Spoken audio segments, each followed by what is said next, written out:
श्री गुरुचरित्र अध्याय 35 सीमंतीनी आख्यान। श्री गणेशाय नमः। श्री सरस्वती नमः। श्री गुरुभ्यो नमः।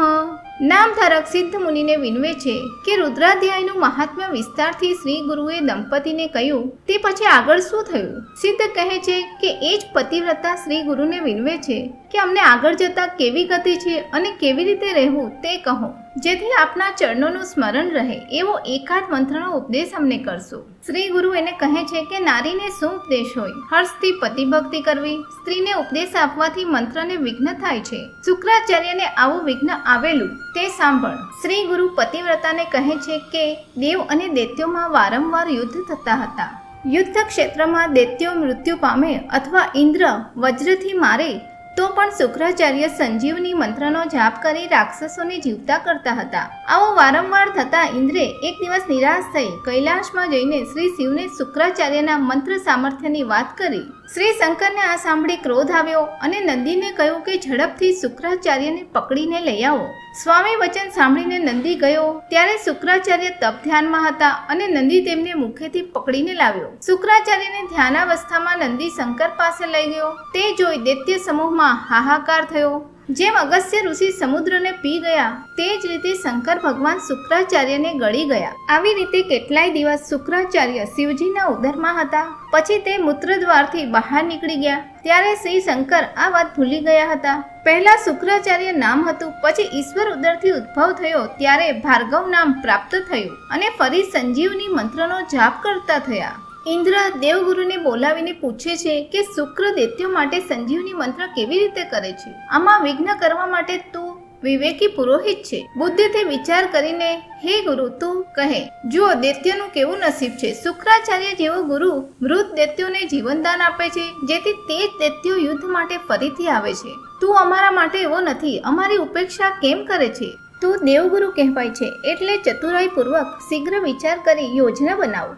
દેવોના રાજા ઇન્દ્રે વિવિધ ઉપચારોથી પૂજા કરી ત્યારે બૃહસ્પતિ સંતોષ પામ્યા। બૃહસ્પતિ ઇન્દ્રને કહે છે કે મારો પુત્ર કચ્છ છે, એને વિદ્યાભ્યાસ માટે શુક્રાચાર્ય પાસે મોકલીશ, એ મંત્ર શીખી લાવશે એવું નક્કી કર્યું। બૃહસ્પતિ કચ્છને પ્રેમથી કહે છે કે તારે વિદ્યાર્થી રૂપ ધારણ કરીને શુક્રાચાર્ય પાસે જવું, ત્યાં અમારી નિંદા કરવી અને શુક્રાચાર્યની સેવા મનોભાવથી કરવી અને કોઈ પણ પ્રકારે સંજીવની મંત્ર શીખીને પાછું આવો।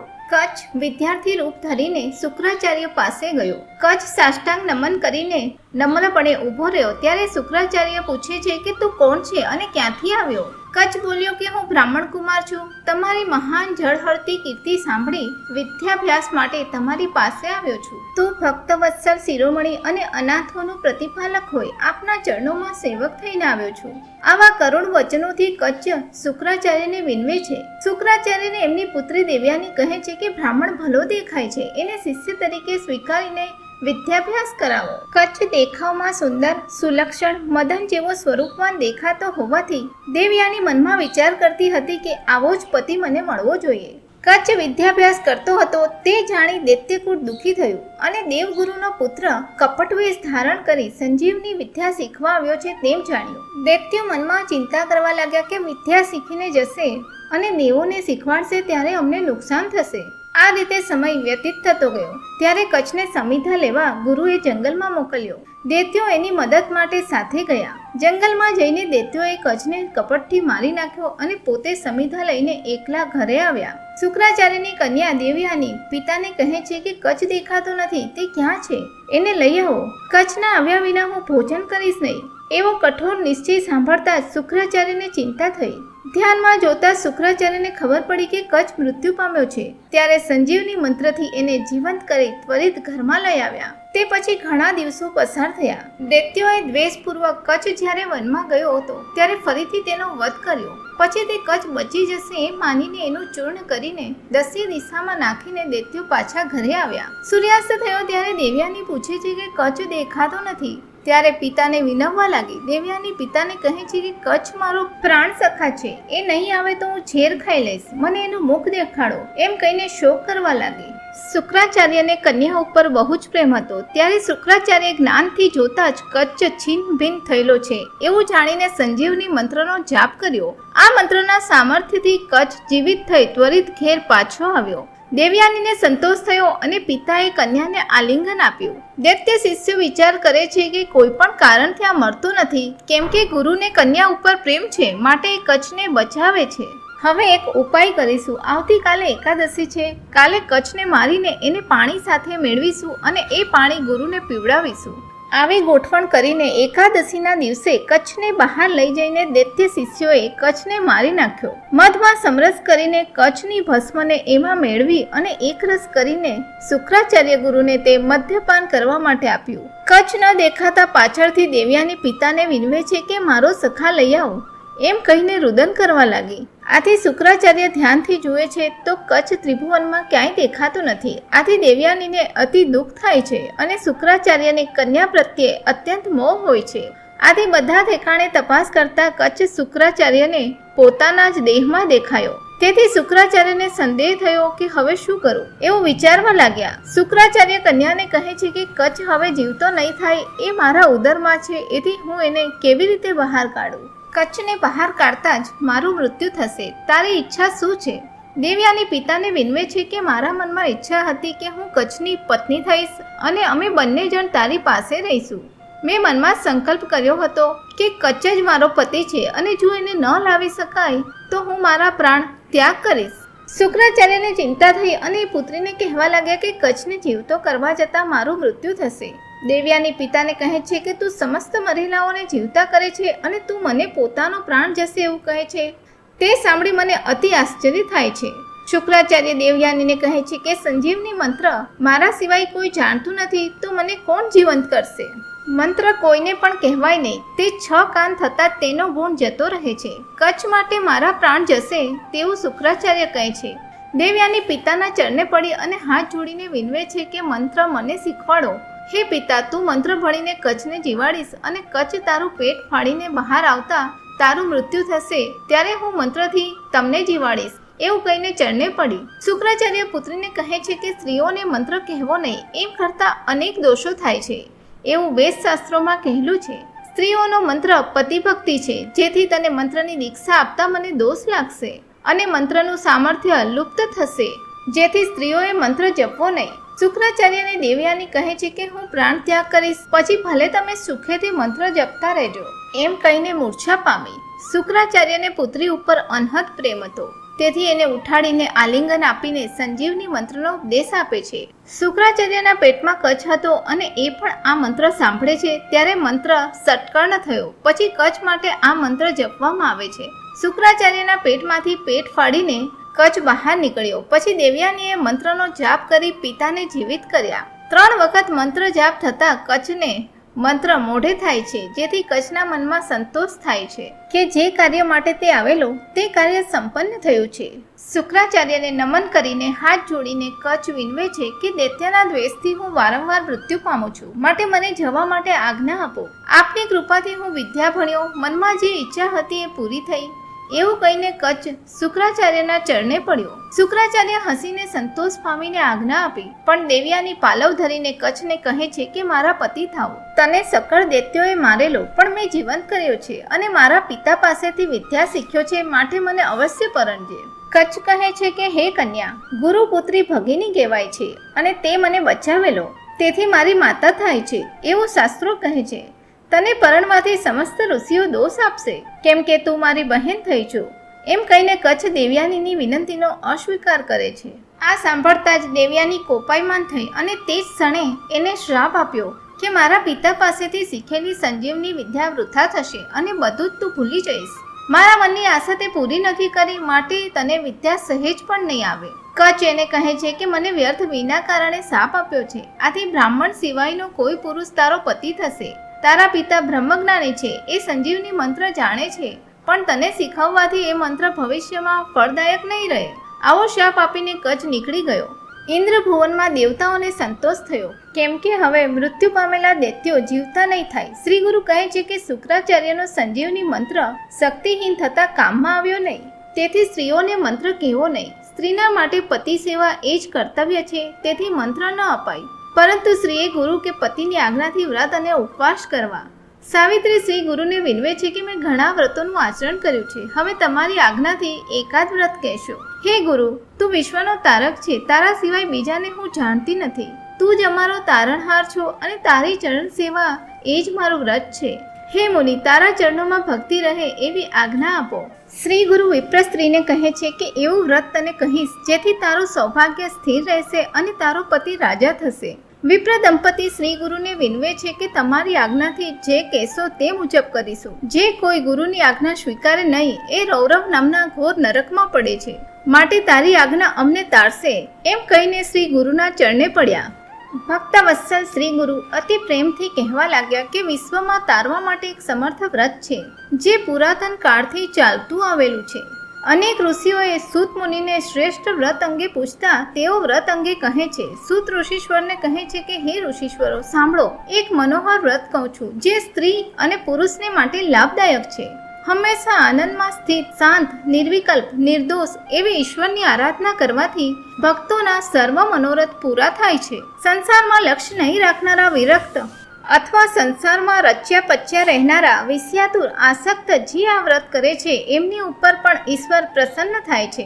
સંસાર રૂપી માયા સાગરમાં સમસ્ત લોક ડૂબે છે, તેમાંથી એકાદ શ્રી ગુરુ ભક્ત શિવ વ્રતનું આચરણ કરે છે. તે વ્રતથી ભક્ત ભવસાગર પાર કરશે અને સ્વર્ગ કે મોક્ષનો અધિકાર પ્રાપ્ત થશે એવું વેદશાસ્ત્રો કહે છે. ભક્તોને સુખ સમૃદ્ધિ આપનાર એક વિશેષ વ્રત સોમવારનું છે. તે દિવસે ઈશ્વરની પૂજા કરવાથી બધા જ મનોરથો પૂરા થાય છે.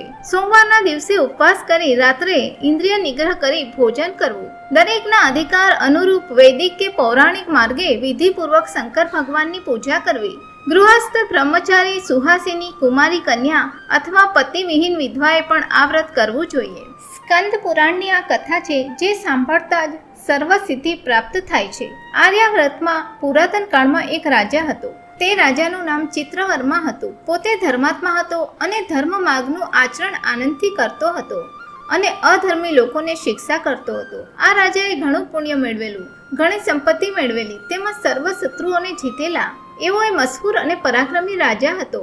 પત્ની સાથે ધર્માચરણ કરતા ચિત્રવર્મા રાજા ધર્માનુસાર પુત્રની ઈચ્છાથી શિવનું પૂજન કરતા હતા. ઘણા વર્ષો વીતી ગયા પછી તેમને એક કન્યા થઈ હતી. એ કન્યા અતિ સુંદર અને સુલક્ષણી હતી. સૂર્યકિરણના જેવી તેજસ્વી અને અતિ લાવણ્યવાન તેમાં સ્વરૂપવાન હતી.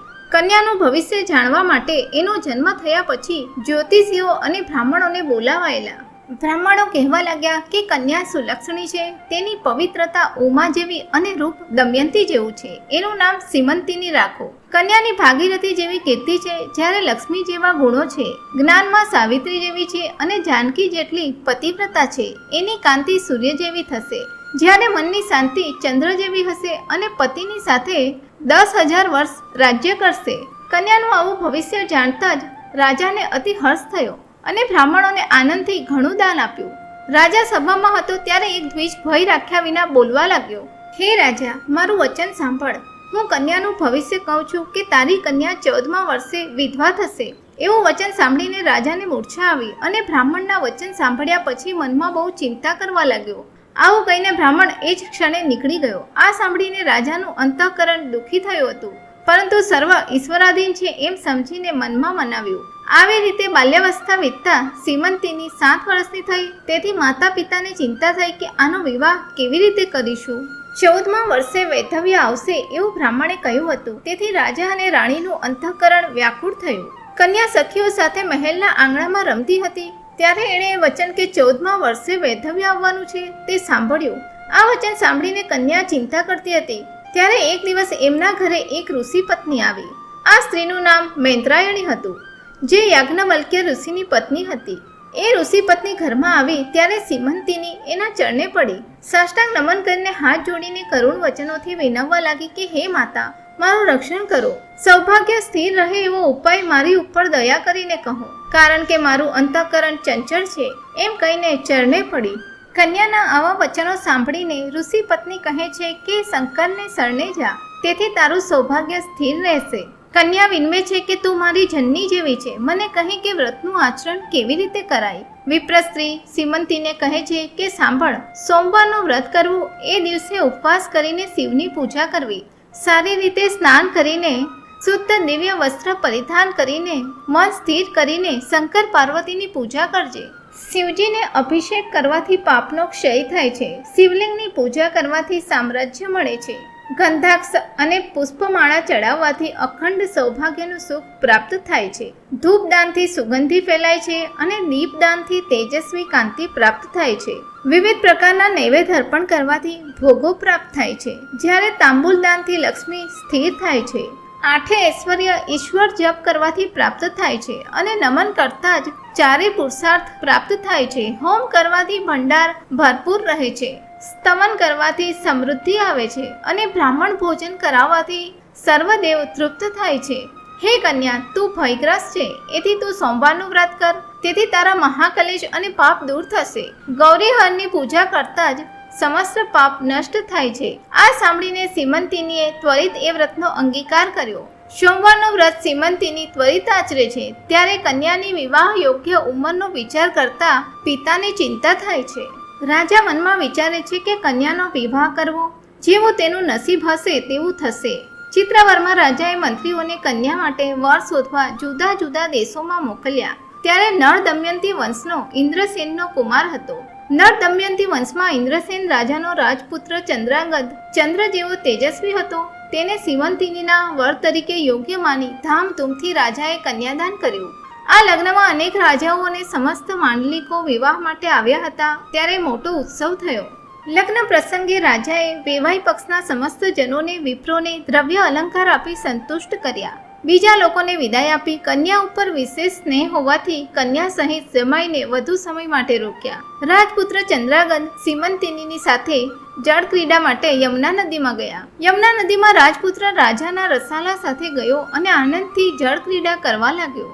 રાજપુત્ર નદીમાં સર્વ લોકો સાથે વિનોદથી તરતો હતો અને અતિ હર્ષથી જળ ક્રીડા કરતો હતો. રાજકુમાર ચંદ્રાંગત તરતો હતો ત્યાં જ નદીની વચ્ચોવચ ડૂબી ગયો, જેથી બધા જ લોકોને બહુ દુઃખ થયું અને કહેવા લાગ્યા કે બચાવો બચાવો. આ રસાલામાં સૈનિકો તેમજ પ્રબળ નાવડિયાઓ હતા. એમણે પાણીમાં તપાસ કરી તો પણ રાજપુત્ર જડ્યો નહીં. બંને તીરે સૈન્ય હતું જે શોધખોળમાં નિરાશ થઈને રાજધાનીમાં ગયું. સમગ્ર વૃત્તાંત કહીને કહ્યું કે તમારો જમાઈ ડૂબી ગયો છે. યમુનાના ધરામાં મિત્રો સાથે તરતો હતો અને અચાનક અદ્રશ્ય થયો અને નદીમાં ડૂબી ગયો, પરંતુ દેખાતો નથી. આ સાંભળીને રાજા ચિત્રવર્માને મૂર્છા આવી અને તે ધરતી ઉપર પડ્યો. સીમંતિનીએ પણ આ અશુભ વાત સાંભળતા જ પોતાનો પ્રાણ ત્યાગ કરવાનો વિચાર કર્યો. રાજા સીમંતિનીને સમજાવવા દોડતો ગયો ત્યારે રાણી પણ અતિશય શોક કરતી હતી અને પુત્રી પણ અતિશય શોક કરવા લાગી. સીમંતિની શોક કરતા કરતા શ્રી શંકર ભગવાનને કહેવા લાગી કે હે ઈશ્વર, હું તારા શરણે આવી હતી તો હવે મરણ કેવી રીતે આવ્યું? 14મા વર્ષે વિધવા થઈશ એવું જાણીને તારા શરણે આવેલી. તે સમયે ગૌરી પૂજન અને સોમવારનું વ્રત કરેલું તે પણ વૃથા ગયું છે. હે નીલકંઠ શંકર, તું બધા લોકોને અઢળક સુખ આપે છે, પણ તે મારી જ ઉપેક્ષા કરી છે. આ તો તારી જ અપકીર્તિ છે. માટે શરણાગતનું રક્ષણ કર. શ્રી ગુરુનું સ્મરણ કરીને યાજ્ઞવલ્ક્યની પત્નીએ અમને વ્રત કરવાનું કહેલું, તેમજ તેથી સૌભાગ્ય રહેશે એમ પણ જણાવેલું. મૈત્રેયના શબ્દો સાંભળીને શિવ ભવાનીની પૂજા કરી હતી, જે હવે મારા મંતવ્ય મુજબ નિષ્ફળ ગઈ હોય એવું લાગે છે. એવું કહીને સીમંતિની શિવને વિનવે છે. આવી રીતે દુઃખથી પ્રલાપ કરતી સીમંતિનીની યમુના પ્રવેશ કરીશ એમ કહીને યમુના તીરે જવા વેગથી દોડી. આ જોઈને પિતા દોડીને પુત્રીને પકડીને રોકે છે અને કન્યાને આલિંગન આપીને અત્યંત દુઃખ કરે છે. આ જોઈ સમસ્ત મંત્રી, પુરોહિત અને સમગ્ર સૈન્ય દુઃખ કરવા લાગ્યા. નાવડીઓને બોલાવીને કહે છે કે યમુનામાં ચંદ્રાંગદની શોધ કરો. સમસ્ત યમુનામાં શોધવા છતાં કોઈ પણ રીતે ચંદ્રાંગદ દેખાતો નથી. ત્યારે સીમંતિની શોક કરે છે અને રાજા તેને આશ્વાસન આપે છે. રાજકુમારના સેવકો બહુ દુઃખી થઈને ઇન્દ્રસેન રાજાને આ ઘટના કહેવા માટે ગયા. ઇન્દ્રસેન રાજા સાંભળીને અતિ ગહન દુઃખ કરવા લાગ્યા અને પત્ની સાથે મૃત્યુ સ્થળે આવ્યા. બંને રાજા મળીને રુદન સહિત પ્રલાપ કરતા હતા. અરે હા કુમાર એમ કહીને છાતી અને મસ્તક કૂટતા હતા. હે પુત્ર એવું કહેતા કહેતા રાજા જમીન ઉપર આળોટતો હતો. મંત્રી, રાજકુળ અને સમસ્ત નગરલોક દુઃખ કરતા હતા. હે રાજપુત્ર, તું ક્યાં ગયો એમ કહેતી સીમંતિની રડતી હતી. ત્યારે માતા પિતા, શ્વશુર આદિ સમસ્ત લોકો ખિન્ન થયા હતા. સીમંતિની પિતાને કહે છે કે પતિ સાથે પ્રાણ ત્યાગ કરીશ. વિધવા તરીકે રહીને સંસારમાં શું ઉપયોગ? દ્વિજોને રાજા પૂછે છે કે સહગમન કેવી રીતે કરવું. ત્યારે વિપ્રો રાજાને કહે છે કે સબ ન મળે ત્યાં સુધી સહગમન શક્ય નથી.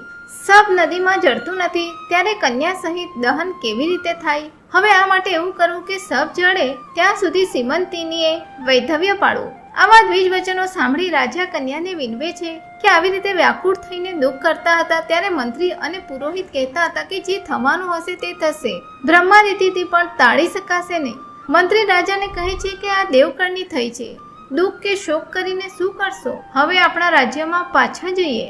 બંને રાજાઓ દુઃખ કરતા કરતા નીકળ્યા અને રાજમહેલમાં પહોંચ્યા. ઇન્દ્રસેન તો અતિ દુઃખથી પુત્ર શોક ભૂલતો ન હતો. ઇન્દ્રસેન રાજા રાજ્ય કારોબાર છોડીને પુત્ર ચિંતનમાં સદા દુઃખ કરતો હતો. ત્યારે ભાયાતાઓએ એનું રાજ્ય લઈ લીધું. રાજાને રાણી સહિત કારાગૃહમાં મૂકવામાં આવ્યો તો પણ એને વધુ પુત્ર શોકના કારણે રાજ્ય ચલાવવાની બિલકુલ ઈચ્છા ન હતી. ચિત્રવર્મા રાજાએ રાજપુત્રના ડૂબી જવાથી સીમંતિનીની પ્રાણ ત્યાગ કરવા ઉત્સુક હતી. તેને સમજાવીને મમતાપૂર્વક રાખી અને લોકનિંદાને ધ્યાને ન લીધી. રાજા કન્યાને કહે છે કે અમારા વંશમાં પુત્ર નથી, અમને તું જ એક કન્યા છે, તેથી પુત્ર તરીકે તારો ઉછેર કરીશું. પતિ સબ મળતું નથી, આથી જો તું પ્રાણ ત્યાગ કરશે તો લોકો અમારી નિંદા કરશે.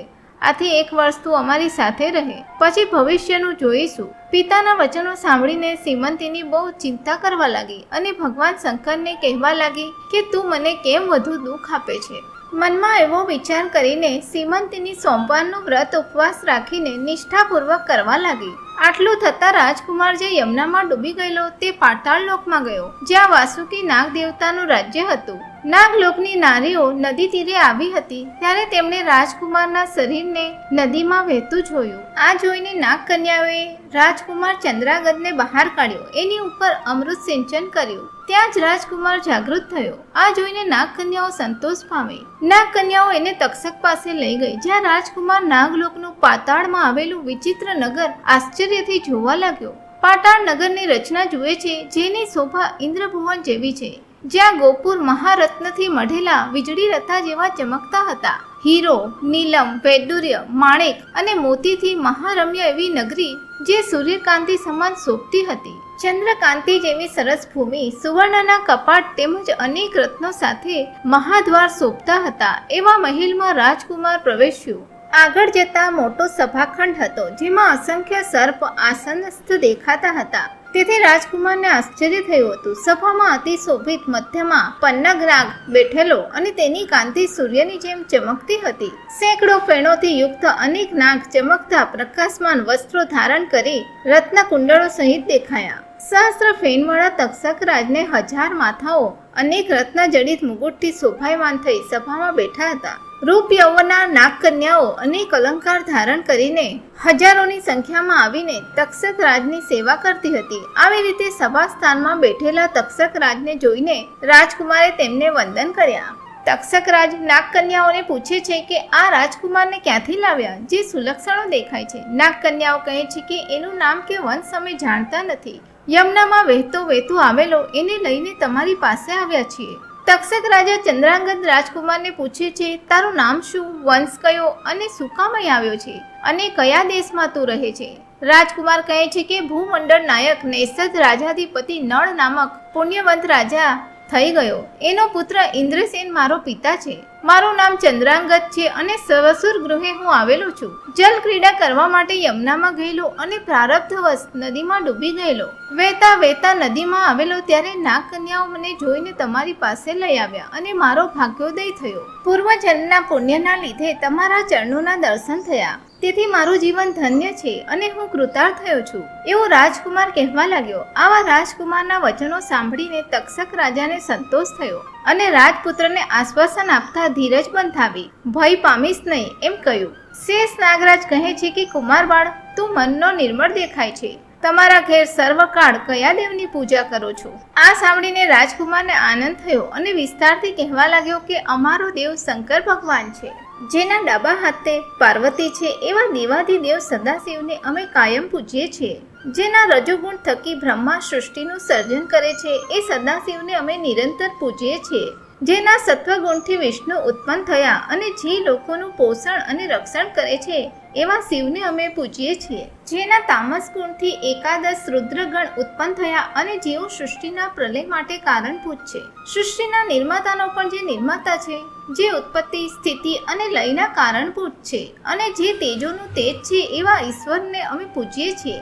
પૃથ્વી, જળ અને તેજ જે વાયુની સાથે આકાશમાં વ્યાપી રહેલો છે, જે સર્વ પ્રાણી માત્રમાં ચૈતન્ય સ્વરૂપે બિરાજે છે, તેમજ જે પૂર્ણ અને નિરંજન છે, તેમજ જેનું રૂપ અચિંતન છે, જેની ગુણ લીલાનું વર્ણન વેદ દ્વારા પ્રગટ થયું છે, અને તક્ષક શેષ જેના કુંડળો છે, જે ત્રિનેત્રધારી છે અને જેના કપાળમાં ચંદ્ર છે, તેવા ચંદ્રમૌલી શંકરને અમે પૂજીએ છીએ. આ વચનો સાંભળીને તક્ષક રાજાને સંતોષ થયો અને રાજકુમારને આલિંગન આપીને કહેવા લાગ્યો કે તારી વાત સાંભળી હું સંતુષ્ટ થયો. એ વખતે તક્ષક રાજાએ કહ્યું કે તને બધું રાજ્ય આપીશ, તું પાતાળમાં જ રહેજે અને પુષ્કળ ભોગ ભોગવજે. પાતાળ લોકમાં જે વિવિધ અમૂલ્ય રત્નો છે એ હું તને આપીશ, તેને સુખપૂર્વક ભોગવજે. પાતાળ લોકની રચના અનુપમ છે એ જો, અને મારી નગરીમાં અનેક કલ્પવૃક્ષ આવેલા છે. મૃત્યુલોકના મનુષ્ય સ્વપ્નમાં પણ અમૃત જોતો નથી, તેવું અમૃત મારા નગરના કૂવામાં વહે છે. મારા નગરમાં ઠેર ઠેર અમૃત હોવાથી કોઈને પણ અહીં મરણ ભય નથી. સમસ્ત રોગ પીડા સ્વપ્નમાં પણ જાણતા નથી, એવું મારું અપૂર્વ નગર છે. તું સુખેથી રહેજે એવું તક્ષક કહે છે. ત્યારે રાજકુમાર કરુણા વચનથી એને વિનવે છે કે મારા માતા પિતાનો હું એક જ પુત્ર છું. મારી પત્ની 14 જ વર્ષની છે અને એ શિવ પૂજા કરે છે. મારું હાલમાં જ પાણી ગ્રહણ થયેલું હોવાથી મારું અંતઃકરણ કુટુંબ તરફ દોડે છે. માતા પિતાને જોવાની મને તીવ્ર ઈચ્છા છે, જેઓ મારા યમુના નદીમાં ડૂબી જવાથી અતિ દુઃખ કરતા હશે. પત્ની પણ પતિ મૃત થયો છે એવું સમજી માતા પિતા સાથે પ્રાણ ત્યાગ કરશે. તમારા ચરણોના દર્શન થવાથી અંતઃકરણ સંતુષ્ટ થયું છે, કેમ કે તમે મારા પ્રાણનું રક્ષણ કર્યું છે. તો હવે માતા પિતાનું દર્શન કરાવો. તક્ષક રાજાને સંતોષ થયો. બહુ જ રત્ન અલંકાર એને ભેટ આપ્યા અને એને અમૃત પીવડાવીને સ્ત્રીઓ માટે પણ રત્નો આપ્યા. કલ્પવૃક્ષના ફળો, અપૂર્વ વસ્ત્રો, અલંકારો આપ્યા. જે પૃથ્વી ઉપર જોવા ન મળે એવી અમૂલ્ય વસ્તુઓ આપી.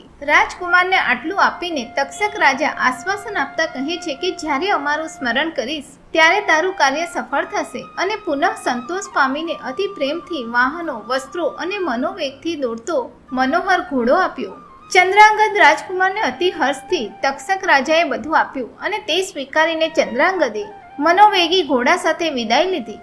તક્ષક રાજાને ત્વરિત નમન કરીને ચંદ્રાંગદ ઘોડા ઉપર ચડ્યો અને મનોવેગથી માર્ગ કાપતો હતો. ત્યારે નાગકુમાર પણ સાથે ગયા. ચંદ્રાંગદ જે સ્થળે ડૂબી ગયો હતો ત્યાં પહોંચવામાં એક ક્ષણ પણ ન લાગી અને ઘોડા સાથે તે જ સ્થળે ક્ષણાર્ધમાં નદીમાંથી બહાર નીકળીને નદી કિનારે ઊભો રહ્યો. એ દિવસે સોમવાર હતો અને સીમંતીની સ્નાન માટે સખીઓ સાથે નદી તીરે આવી હતી. સીમંતીની સખીઓને કહે છે કે જુઓ કેવું આશ્ચર્ય છે, પાણીમાંથી આ યુવક નીકળ્યો છે અને સાથે નાગકુમાર છે. આ યુવક કોણ હશે? વેશધારી રાક્ષસ કે બહુરૂપી નર હશે? ઘોડા ઉપર બેઠેલો નર મનોહર દેખાય છે. સૂર્યના જેવું પ્રકાશિત રૂપ છે. દિવ્ય વસ્ત્રો તેમજ પુષ્પહાર પહેર્યા છે.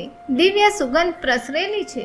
10 યોજન સુધી મહેક આવે છે અને પૂર્વે ક્યાંક જોયેલું મુખારવિંદ લાગે છે. થોભીને ડરતા ડરતા એ કુમારના સ્વરૂપને જોવા લાગી. પોતાના પતિ જેવું રૂપ જોઈને પતિના સ્વરૂપને યાદ કરવા લાગી. રાજકુમાર એને જુએ છે અને વિચારે છે કે રૂપથી તો મારી વધુ દેખાય છે, પણ કંઠમાં મંગળસૂત્ર નથી અને મોતીના હાર પણ દેખાતા નથી. એનું શરીર જોતા જ હળદર, કંકુ અને કરકંકણ દેખાયા નહીં. ચિંતાથી વ્યાકુળ હોય તેનું કરમાયેલું રૂપ દેખાય છે. પાછળથી મનમાં વિચારે છે અને પત્નીના રૂપને યાદ કરે છે. પછી તે ઘોડા ઉપરથી ઉતરીને નદી તીરે બેઠો. સીમંતિનીને બોલાવીને અતિ પ્રેમથી રાજકુમાર પૂછે છે કે તારો જન્મ કયા વંશમાં થયો છે? તારો પતિ કોણ છે એ મને કહે. બાળપણમાં જ કરમાઈ ગયેલી શોકાતુર કેમ દેખાય છે? એવું અતિ સ્નેહથી રાજકુમાર પૂછે છે. રાજકુમારના વચનો સાંભળીને સીમંતીની શરમથી કંઈ બોલતી નથી, પરંતુ સખીઓને કહે છે કે વિવેકથી મારો વૃત્તાંત કહો.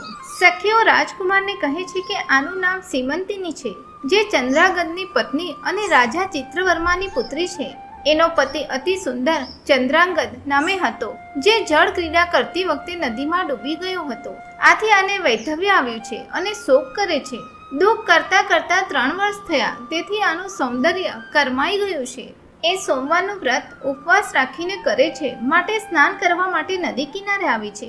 એના શ્વશુરની સ્થિતિ સાંભળો. પુત્ર શોકથી દુઃખી અને દુર્બળ થયેલા તેના પિતાને ભાયાતોએ રાજ્ય લઈને એને કારાગૃહમાં નાખ્યો છે. આ કારણે સીમંતીની ઉપવાસ રાખીને સોમવારનું વ્રત શૂલપાણી શંકરની પૂજા કરીને કરે છે.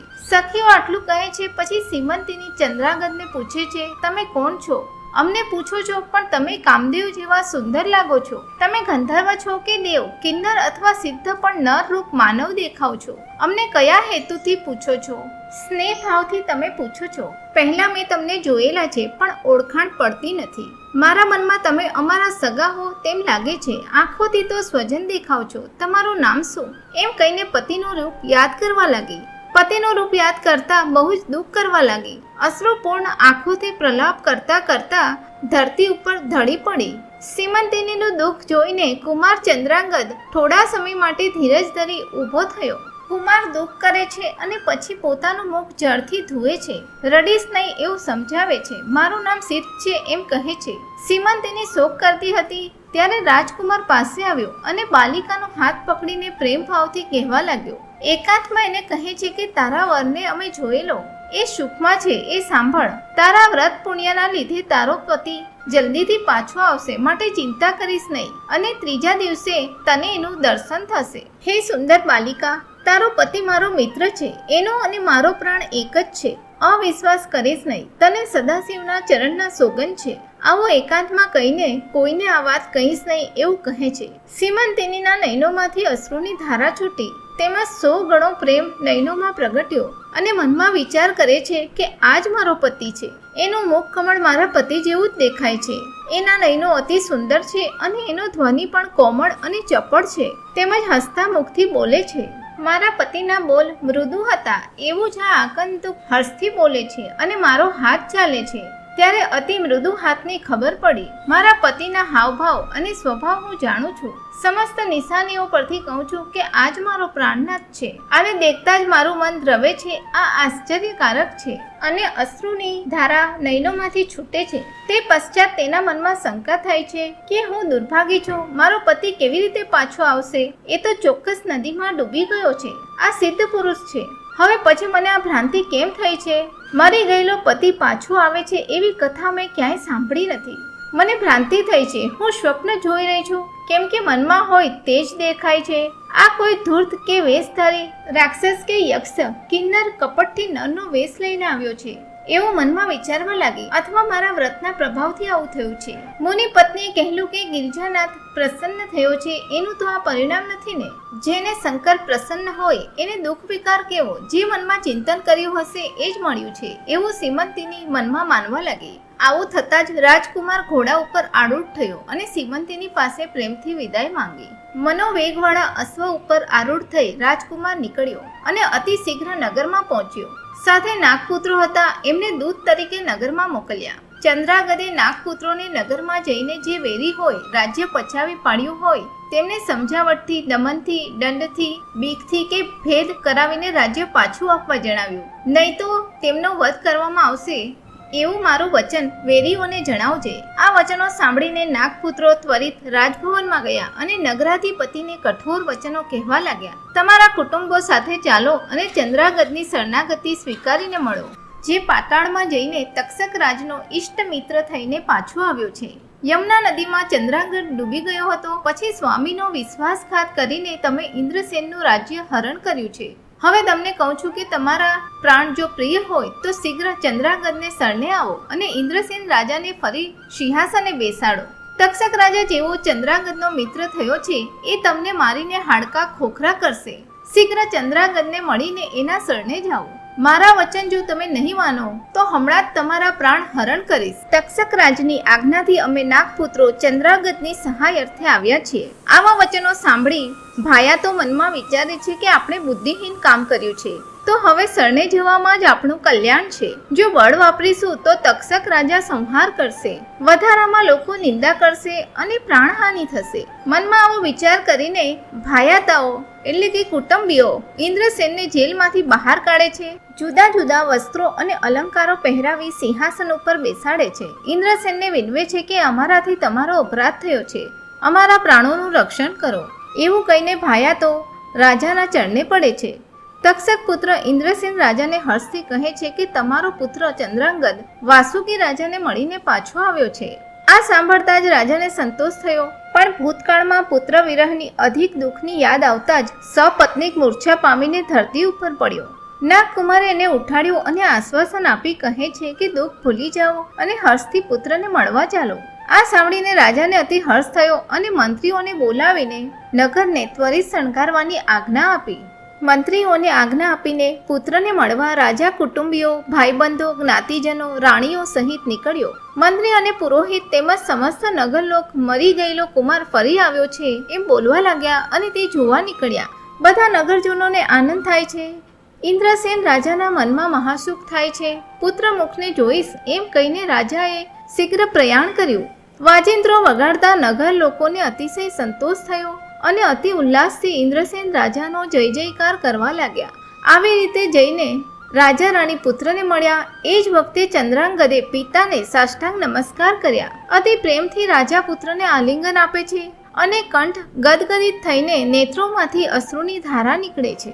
ઇન્દ્રસેન પુત્રને કહે છે કે હે મારા પ્રાણ, તું આવીને મને મળ્યો તે પહેલા તારા વગર હું સબવત નિષ્પ્રાણ હતો અને અતિ દુઃખી હતો. ચંદ્રાંગત માતાને આલિંગન આપીને અતિ ગહન દુઃખ કરે છે અને વિનવે છે કે મારા નિમિત્તે તમને કષ્ટ થયું હતું. હું પુત્ર નથી પણ તમારો શત્રુ છું, કેમ કે મારા સુખ માટે પાતાળ લોકમાં ગયો હતો અને તમને દુઃખ આપેલું સુખ તો તમને ન જ આપ્યું. હું પાતાળે જઈને શેષનાગ પાસે સુખમાં હતો ત્યારે તમને અહોરાત્ર મારા લીધે અતિ કષ્ટ થયેલું. કાષ્ટ જેવું મારું અંતઃકરણ છે એ તમે જાણો. માતાને પુત્ર નિમિત્તે બહુ કષ્ટ થયેલું છે. જે નર માતા પિતાનું દુઃખ ન જાણે એ મૂર્ખ છે. માતાના એક ઘડીના સ્તનપાનને જે જાણતો નથી તે માનવતાની પરીક્ષામાં ઉત્તીર્ણ થશે નહીં. પુત્રને માટે માતા સિવાય બીજો કોઈ દેવતા નથી. પુત્ર માટે માતા એ કેવળ જગદંબા ભવાની છે અને માતૃ ઋણ કદી પણ ઉતરતું નથી. જે વ્યક્તિ જનનીને દુઃખ આપે છે એ યમપુરીમાં જાય છે. એના વંશમાં પુત્ર હોતો નથી અને સાતે જન્મમાં દરિદ્રતા આવે છે.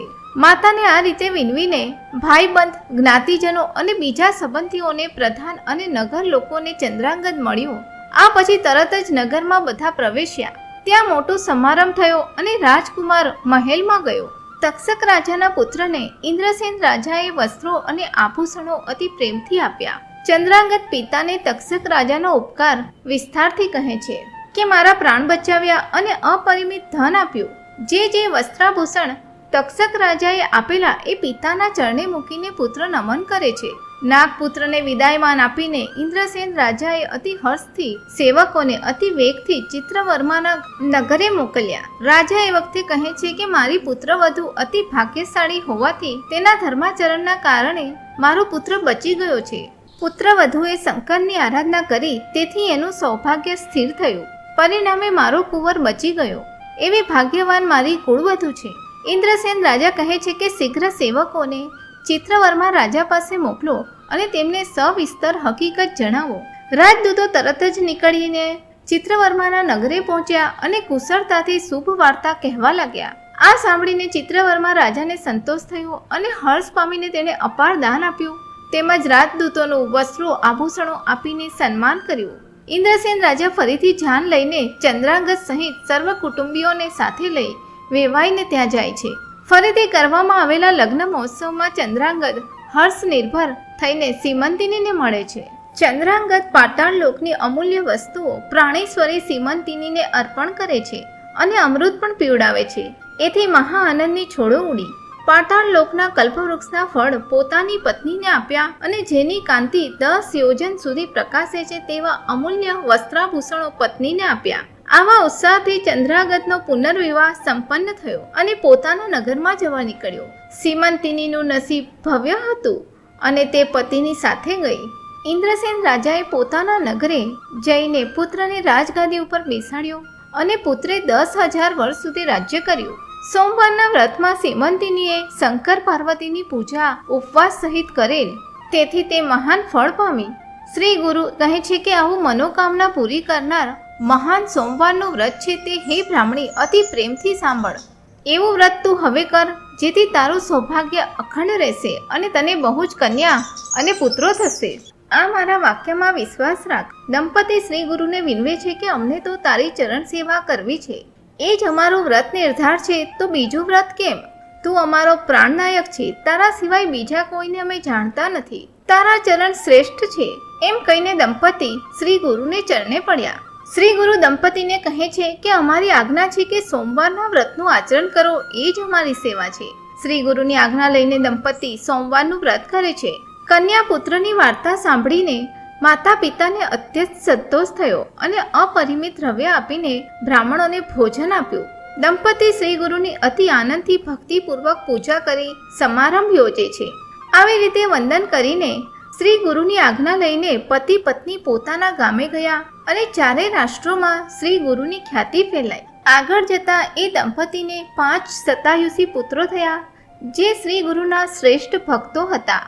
પ્રતિવર્ષ આ દંપતી ભક્તિથી શ્રી ગુરુના દર્શન માટે જતા એવા શ્રદ્ધાળુ અને શ્રી ગુરુના નિષ્ઠાવાન શિષ્ય હતા. આવું પવિત્ર શ્રી ગુરુ ચરિત્ર સિદ્ધ મુનિ નામધારકને અતિ પ્રીતથી કહે છે. ગંગાધરનો પુત્ર સરસ્વતી શ્રી ગુરુનો સેવક કહે છે કે શ્રી નૃસિંહ સરસ્વતી મારા વંશ પરંપરાથી સ્વામી છે. હે સમસ્ત જનો, એવું જેનું બિરુદ છે, જેમની કીર્તિ ચોમેર ફેલાયેલી છે, તેવા શ્રી ગુરુ જે ભક્તો ઉપર તત્કાળ પ્રસન્ન થાય છે, એ અંગે મનમાં શંકા રાખતા નહીં. ખાંડને મધુર કેવી હોય તો અરીસાની શું જરૂર? પ્રત્યક્ષ ઉદાહરણ જોયું, તેથી દ્રષ્ટાંતનું પ્રમાણ આપવાની જરૂર નથી. અખિલ ભ્રૂમંડળમાં શ્રી ગુરુની કીર્તિ ફેલાયેલી છે. હે સમસ્તજન, તમારા હિતની હું વાત કહું છું કે શ્રી ગુરુનાથની સેવા કરવાથી ત્વરિત મનોકામના પૂરી થાય છે. આ ગુરુકથા રૂપી અમૃતની સુંદર પરબ માંડી છે. પૃથ્વી ઉપરના બધા જ લોકો ઘૂંટડે ઘૂંટડે તેનું પાન કરો. શ્રી ગુરુ ચરિત્ર કામધેનુ સમાન છે, જેનું શ્રવણ કરતા પતિત પાવન થાય છે. આનું નામ કામધેનુ હોવાથી જે મનમાં ઈચ્છો તે પામશો જ. જેનું ચિત્ત શ્રી ગુરુચરણમાં પરોવાયું છે, એના સર્વ કાર્યો સિદ્ધ થાય છે અને શ્રી ગુરુના પ્રસાદથી સહજમાં અક્ષયપદ પામે છે. શ્રી ગુરુચરિત્રામૃત પરમકથા કલ્પતરુ અંતર્ગત શ્રી નૃસિંહ સરસ્વતી ઉપાખ્યાનમાં સિદ્ધ નામધારક સંવાદાત્મક સીમંતિની આખ્યાન નામનો 35મો અધ્યાય સમાપ્ત. શ્રી ગુરુદત્તાત્રેયાર્પણમસ્તુ. શ્રી ગુરુદેવ દત્ત.